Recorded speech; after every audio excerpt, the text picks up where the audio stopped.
Do you know that global television can be watched in Nigeria and all over the world? Download the Global TV Nigerian mobile app for Android and iOS devices to watch global television real-time from around the world. What are you waiting for? Start downloading and stay connected to global television.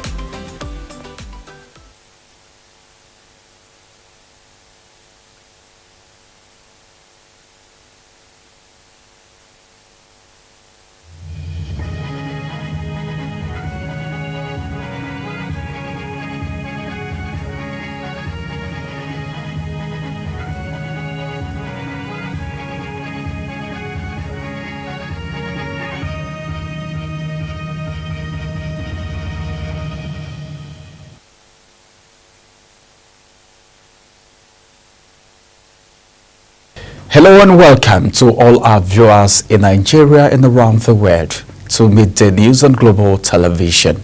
Coming to you live from the nation's capital, Abuja. I am Ramsey Enoch Agbo. A quick reminder that Global Television is on DSTV channel 365 and Star Times 276. You can download the Global TV Nigerian mobile app for Android and iOS devices to keep track of our broadcast. Now the news in full. The Senate and the House of Representatives has for the second time extended the implementation of the capital component of the 2024 budget to December 31, 2025, sparking renewed criticism against President Bola Tinubu and the National Assembly. The Red Chamber made the resolution during its plenary following the amendment of the appropriation bill, requesting an extension.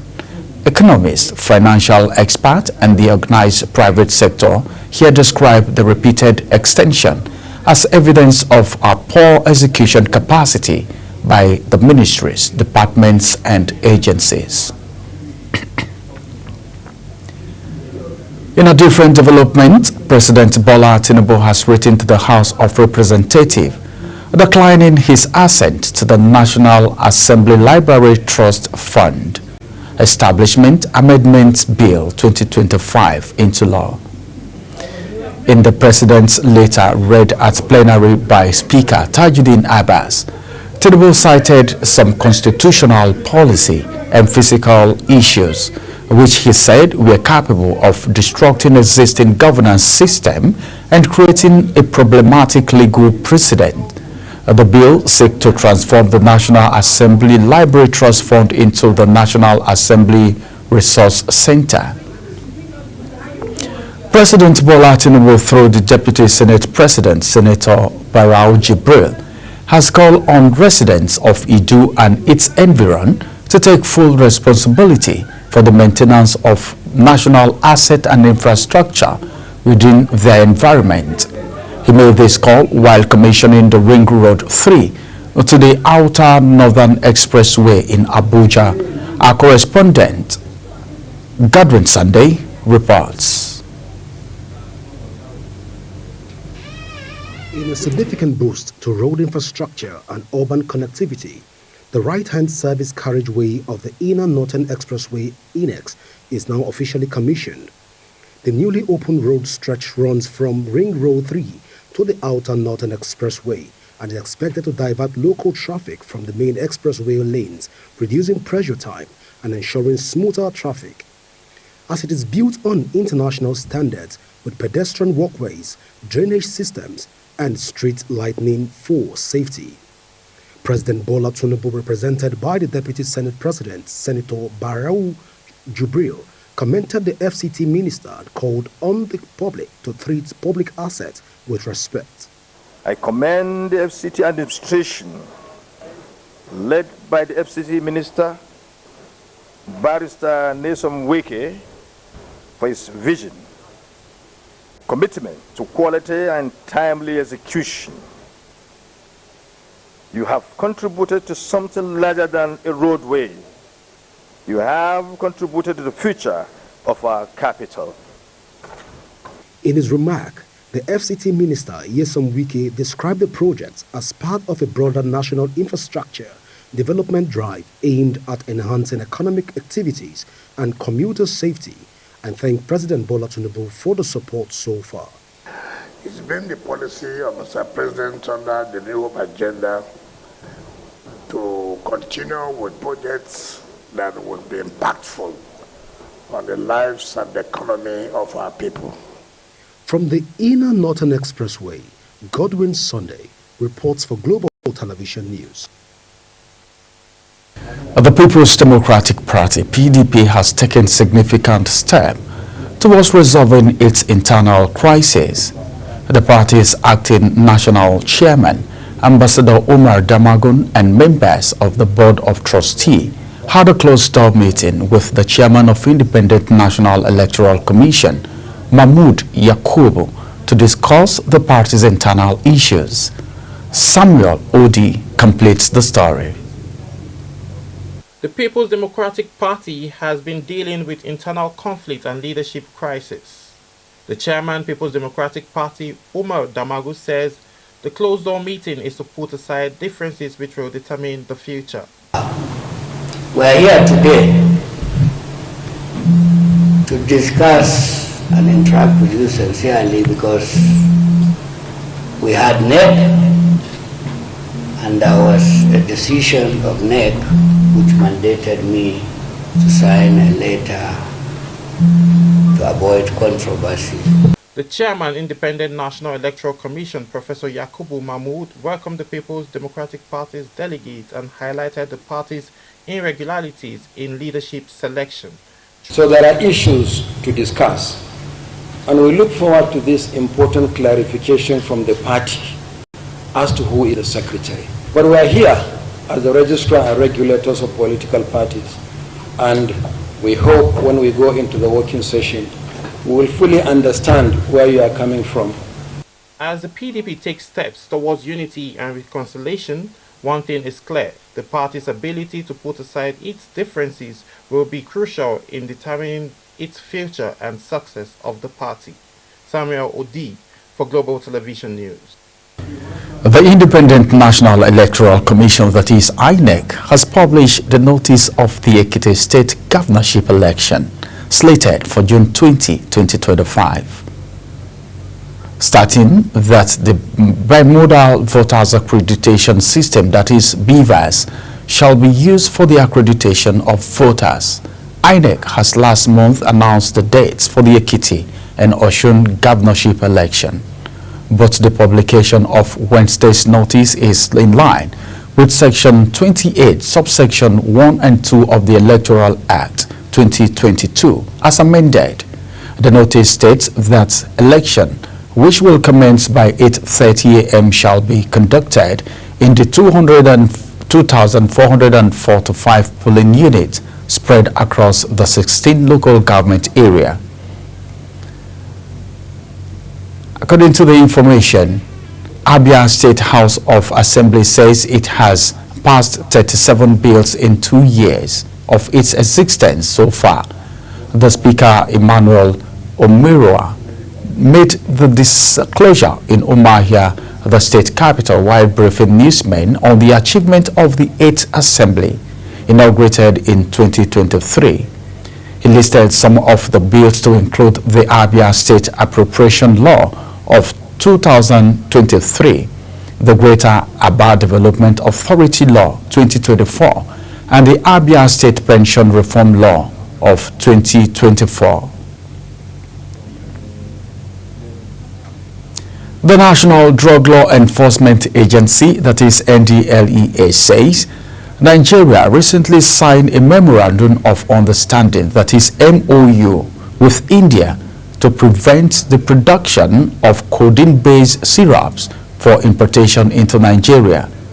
The Apapa Strategic Commander of the NDLEA, Buba Wakawa, disclosed this while addressing journalists at the command as part of activities to mark the commemoration of the 2025 International Day Against Drug Abuse and Illicit Drug Trafficking.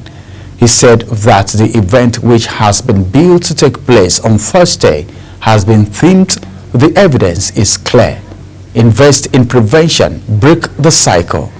reiterated that it is strengthening actions and cooperation in curtailing the availability, accessibility and affordability of drugs. The National Commercial Tricycle and Motorcycle Owners and Riders Association has called on President Bola Tinubu and Vice President Kashim Shettima to fulfill their campaign promise of 2,000 compressed natural gas, that is CNG tricycle, warning that the failure to do so may trigger a nationwide peaceful protest by its members. At a press conference in Abuja, the national president of the association, Usman Gwoza, expressed deep disappointment and frustration over what he described as the government's continued neglect of their association, despite their significant support for the All Progressive Congress during the 2023 elections. Gwoza lamented that despite the sacrifices and public comments made by the association has been abandoned. The Adamawa State government has formally revoked the prestigious traditional title of Waziri Adamawa previously held by former Vice President Atiku Abubakar, citing a new indigenship policy affecting Emirate Council leadership. The decision was communicated in a circular and signed by Adama Felicity Maman, Permanent Secretary of the Department of Chieftaincy Affairs. The directive is part of a broader restructuring of traditional institutions following the recent creation of new chiefdom under Governor Ahmadu Umar Fintiri's administration.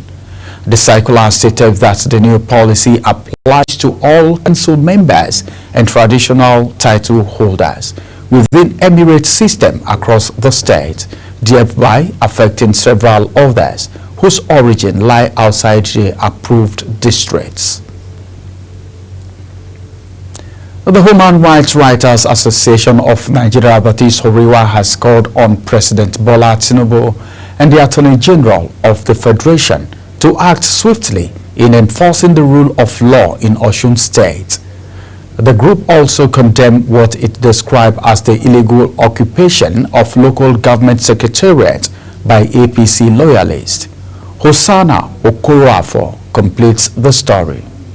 The Human Rights Writers Association of Nigeria, Horiwa, sounded the alarm over what it calls a breakdown of constitutional order in Osun State. The group demands that President Tinubu and the Attorney General of the Federation direct security agencies, particularly the Nigeria Police Force, to expel individuals loyal to All Progressives Congress who are reportedly occupying local government offices in defiance of a court ruling. The Attorney General of the Federation, as the Chief Law Officer of the country, must now act decisively in the interest of justice and we respect Mr. Prince Fabimi as a principled legal practitioner, a very senior one at that.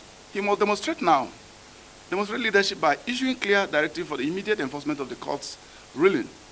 The association expressed concern that despite the ruling, police officers continue to protect those illegally occupying the secretariats, commending the Attorney General of Osun State, Wole Jimmy Bada, for standing firm while beckoning on the federal government to restore democratic order across all 30 local councils in the state. We're calling on the Attorney General of the Federation to advise the IG of Police, Dr. Kayode Ewetokun, to immediately withdraw all police personnel guarding the illegal occupation of the council and ensure that the duly elected PDP officials gain access to their offices. Horiwa vows to sustain its advocacy until justice is done and the PDP officials regain access to their offices. Hosanna Okorafo reporting for Global TV News. Governor Hope Uzodinma has presented the 2025 State of the State Address at the Imo State House of Assembly, calling key achievement and setting free target for the second term. At the session drew lawmakers, top officials, traditional rulers and stakeholders from across the state. Global TV's Amarachi Ibe reports. We'll bring you that report in our subsequent bulletin. You're now watching the live broadcast of Midday News. When Midday News returns, United Kingdom to buy 12 fighter jets capable of carrying nuclear weapons. Details coming shortly, plus business and sports story on the other side of this break. Stay with us.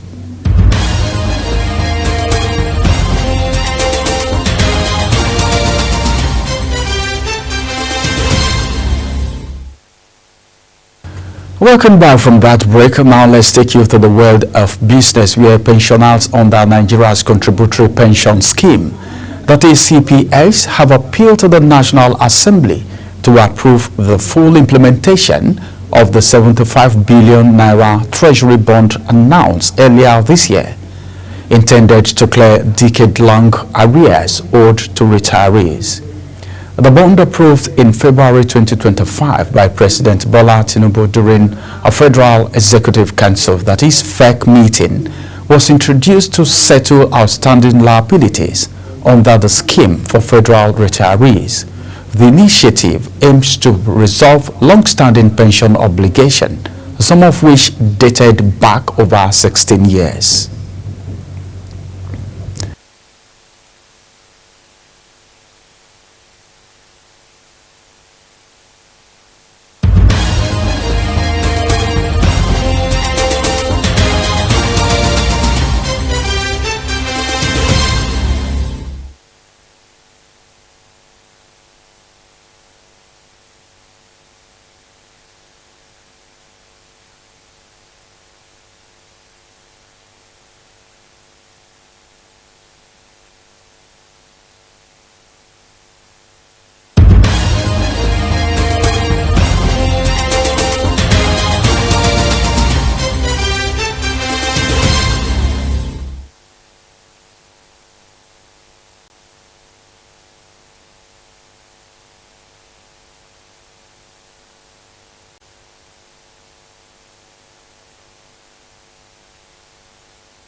Cocoa price has settled at $8.796 per ton during the midweek trading session in the United States future market, as Nigeria increasingly bet on the cash crop upside for the long haul.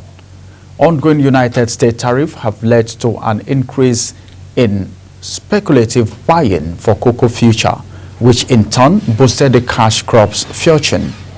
Nigeria is the 6th largest cocoa exporter globally. And now let's take you to the foreign scene, where Donald Trump insists nuclear sites in Iran were completely destroyed by United States military strikes, despite an intelligence report casting doubt on their success.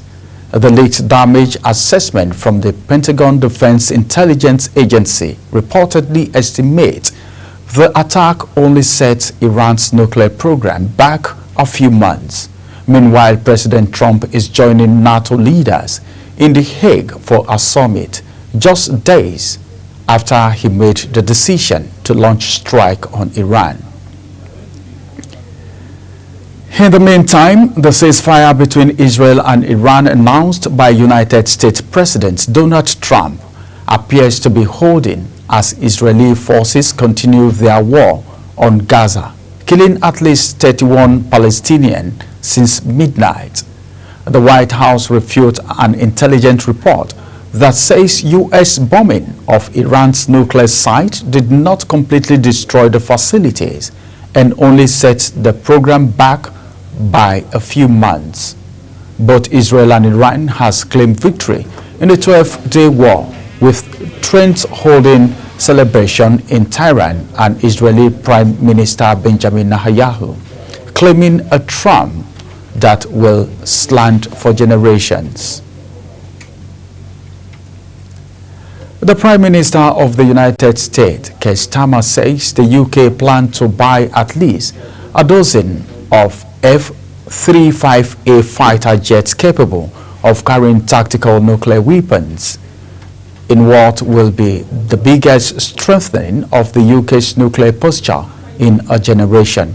Starmer will make an announcement about the purchase, which will allow the UK's Air Force to carry nuclear weapons for the first time since the end of the Gulf Cold War at the NATO summit in The Hague, where NATO leaders are expected to approve a major boost to their defense spending.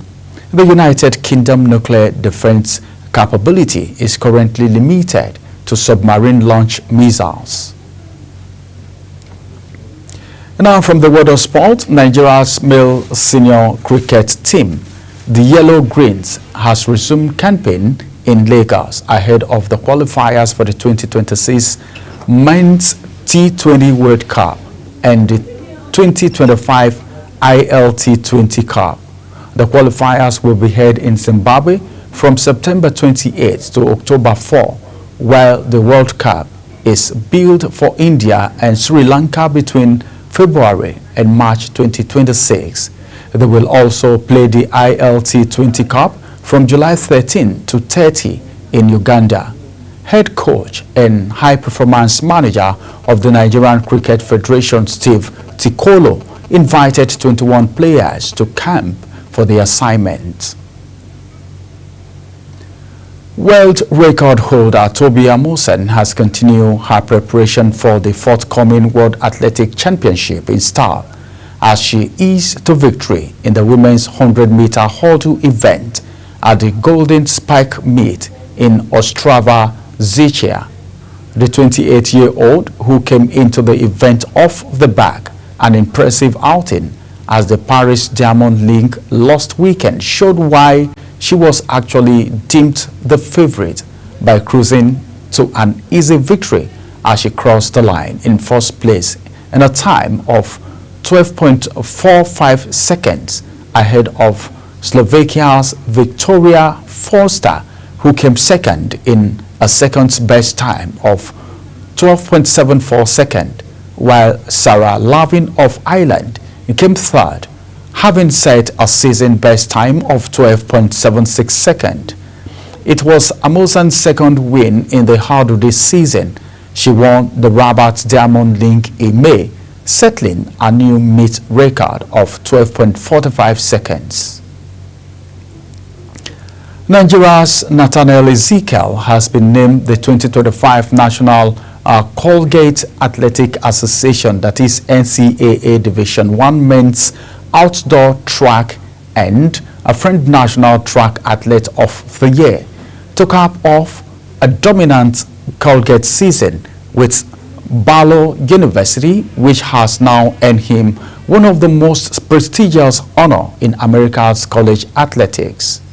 The honor was announced by the United States Track and Field and Cross Country Coaches Association following a vote by association members, coaches, and Ezekiel became only the second athlete in Baylor's history to receive the award, joining Olympic gold medalist Jeremy Wariner, who last won it in 2004.